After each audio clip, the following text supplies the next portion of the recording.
I'm going to begin by saying that in my opinion, both of these incidents are pretty minor and I don't think they really bother me in the long run. I grew up in the Seattle area and spent a decent amount of time walking around different neighborhoods with my parents as a kid. As I got older, I went out late to concerts and whatnot till after midnight from the age of 17, and never really felt unsafe. When my wife, then girlfriend, eventually went to the city with me, my opinion changed. She would often get creepy looks and would get approached and hassled several times when I wasn't around. This made me realize how me being an adult man made it hard for me to see how dangerous the city can be. This brings me to two events that I experienced when I was between the age of 8 and 12. I'm guessing that I was targeted because I was a kid, and was far enough from my parents that the people that targeted me felt safe doing so. The first incident was in Seattle's University District. It's a cool neighborhood in North Seattle with a lot of college students and small restaurants and businesses, but also a lot of homeless people. As I remember, my mom and dad and I were walking down the sidewalk in a busy area in the early afternoon. I honestly have no actual memory of this, but my parents suddenly started freaking out and said, "A man had grabbed me and ran his finger across my throat like a knife."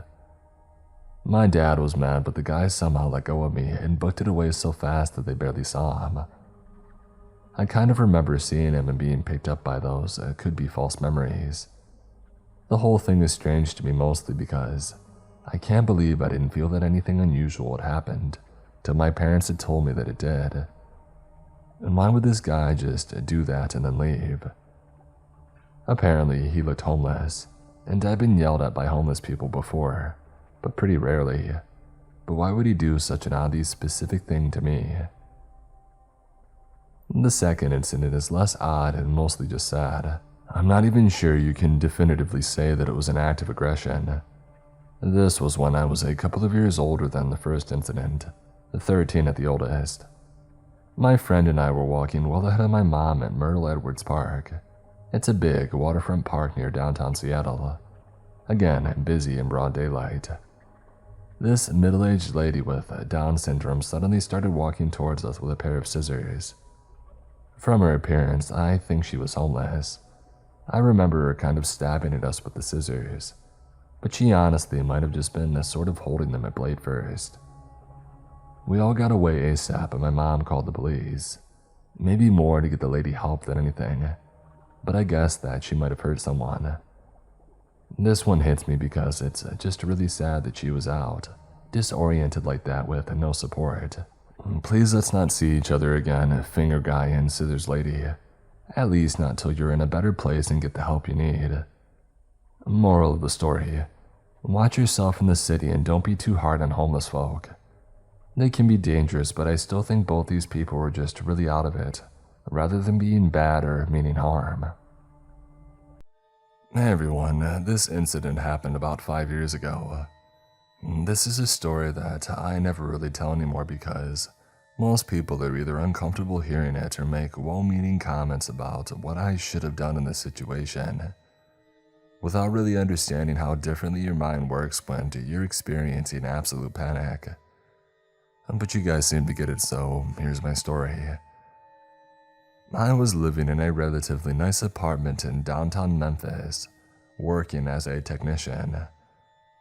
I arrived home from work at my usual time around 4:30 p.m. I locked my door and I went inside.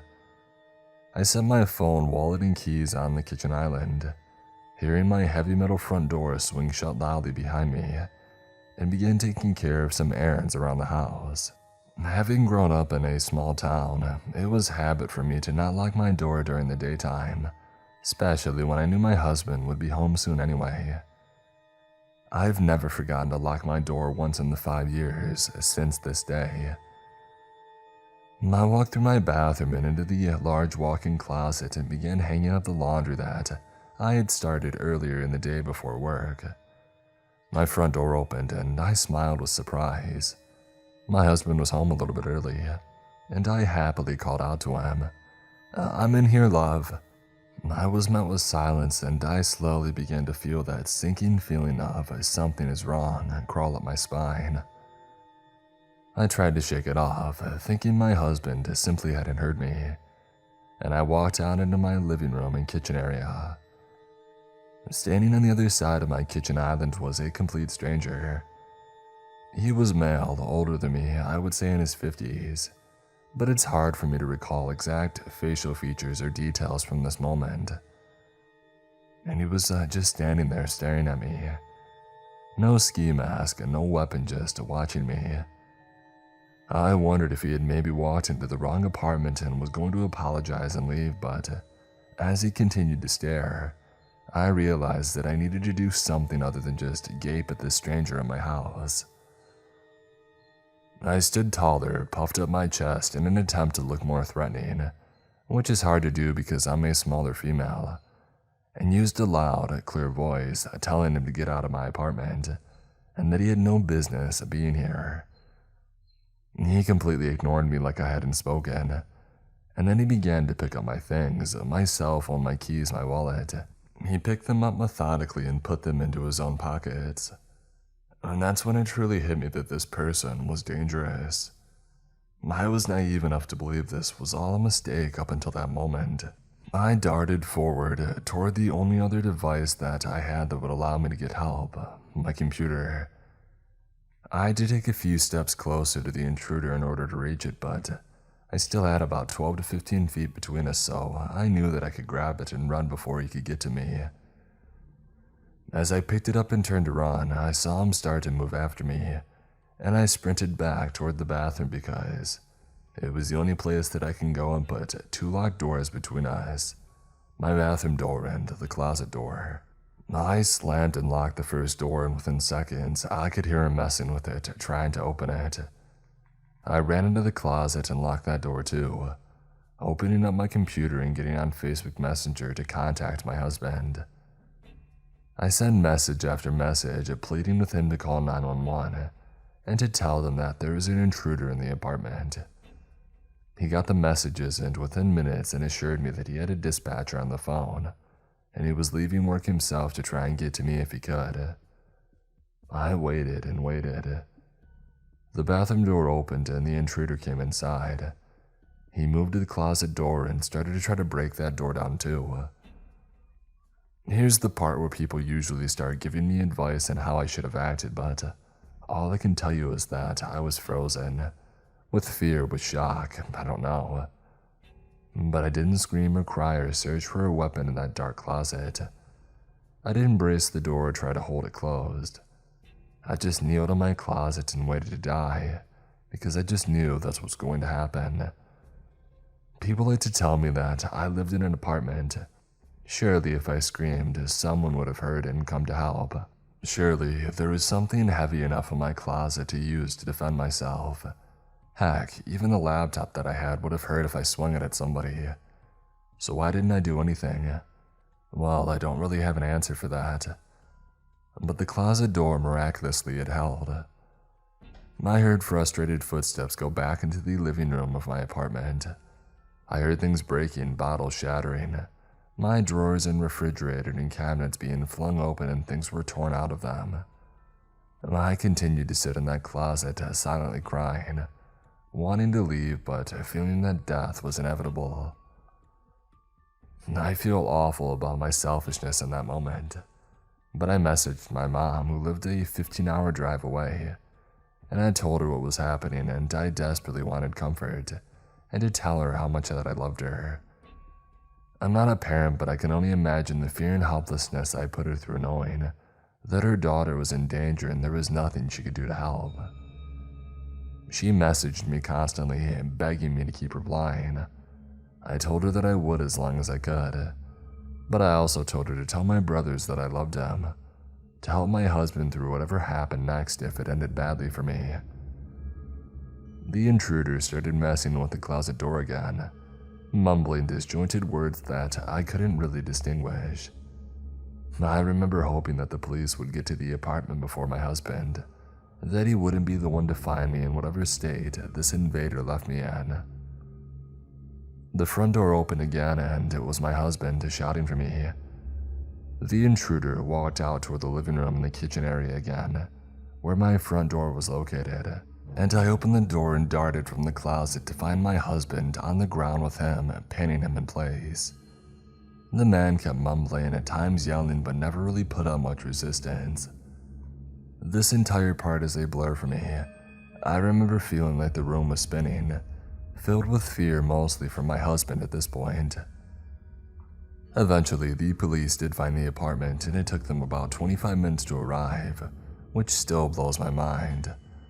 I know time seems to move slowly during scary situations, so I thought it was less than that, but from the time my husband dialed 911 to the officers first arriving, it was 25 excruciating minutes. Now, this isn't intended to bash them in any way, but it always seemed like this was an unusually long response time for a home invasion. They got my things back from the man, and they took him out of my apartment. I numbly went through the process of filing a police report, telling them what had happened. One of the officers commented that I should really keep my door locked at all times. I remember feeling like he was being insensitive at the time, or blaming me for what had happened. But later I recognized his words were coming from experience. I'm sure he's seen this situation end differently for other women. Within 30 minutes, the scariest incident of my life was over, but I've carried the fear, the violation, and the anxiety of having someone intrude into my space for years now. If it's happened to me once, it could happen again. If you made it this far, thank you for listening. Please consider continuing, because this isn't all doom and gloom. If this or something similar has happened to you and you're still struggling with the aftermath of it, the sleepless nights and the laying awake listening for sounds of forced entry, the nightmares, the constant checking and rechecking your logs, this is what eventually helped me. A year after this took place, my husband and I moved to the Midwest for his job. We selected a safe town with a nice apartment complex, and chose a third-floor apartment with only one point of entry. I looked up every statistic on crime for the neighborhood, finding that an isolated incident of car theft was the only thing reported in decades. I still couldn't sleep at night.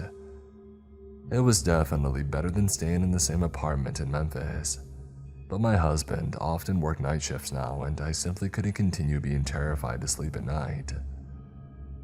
I realized my biggest fear wasn't that something could happen again, but that if it did, I was just as unprepared now as I was then. I hadn't changed anything other than locking my door, and I knew that I would likely freeze up again and leave my life up to being able to hide well enough, or having a door hold long enough to save me. That was unacceptable. I walked into a martial arts school with an excellent self-defense program, introduced myself, and started taking classes. At first, I was quiet, hiding in the back of the room and generally keeping to myself. My instructor, who was both incredibly kind and incredibly insightful, slowly built up my confidence and brought me out of my bubble of fear. After several months of training, I finally shared my reason for taking classes with him, and he's worked with me tirelessly to give me the ability to protect myself in any environment. I've been training for years now, and the difference it has made in every aspect of my life is unbelievable. The meek, quiet girl that waited to die in her closet doesn't exist. I am confident, I am strong, I am worthy of living and protecting myself and my home. I no longer am ashamed of how I handled the situation that I was in, but I also understand what steps that I can take to ensure that I'm safe. It wasn't easy and it didn't happen overnight, but it was worth it. I recognize this might not be a solution or an option for everyone. Your experience is valid, and however you decide to cope with your own story is the right choice for you. This is how I happen to do it, and it's worked well for me. Thank you for listening again, and I'm a little afraid to share this because I'm not sure how people will respond, but maybe doing so will help someone else that's feeling alone with this. If anyone's struggling with their own story and wants a kind ear to listen, I'm here. Stay safe out there.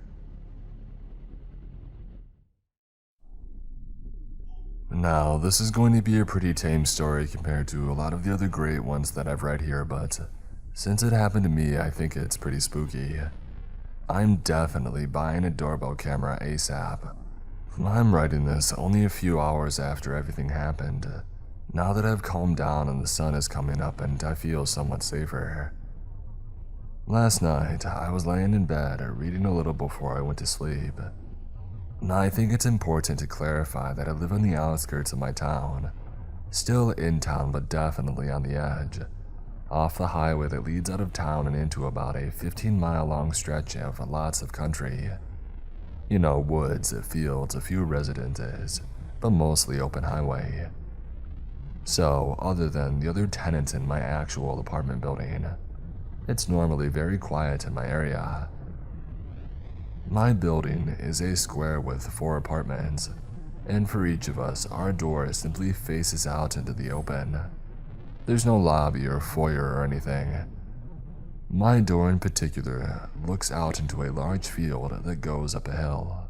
I don't remember the exact time, but sometime between 1 or 2 in the morning, someone randomly started banging at my door, which freaks me out at the best of times in broad daylight, but especially in the middle of the night. I nervously went to ask who it was, and this guy with a deep voice claimed he was a police officer and that I needed to let him in. And that's what he said, I needed to let him in, not that I needed to open the door. Luckily, I watch and listen to a lot of true crime stuff, so I got plenty suspicious really quick. I just got near instant alarm bells because he couldn't tell me why that I needed to let him in, what I supposedly did, and he never asked what my name was. He also didn't really sound like a cop, if you know what I mean. Obviously, I was feeling pretty creeped out, so I called 911 to confirm that there was actually an officer at my address, and they said that there wasn't. At this point, I'm freaking out and I kind of call out through the door that I'm on the phone with the police, and the guy just kind of banged on my door one more time. And then he stopped making noise. I presume because he ran off at this point. They sent out 2 cars to my apartment and the officers took a good look around.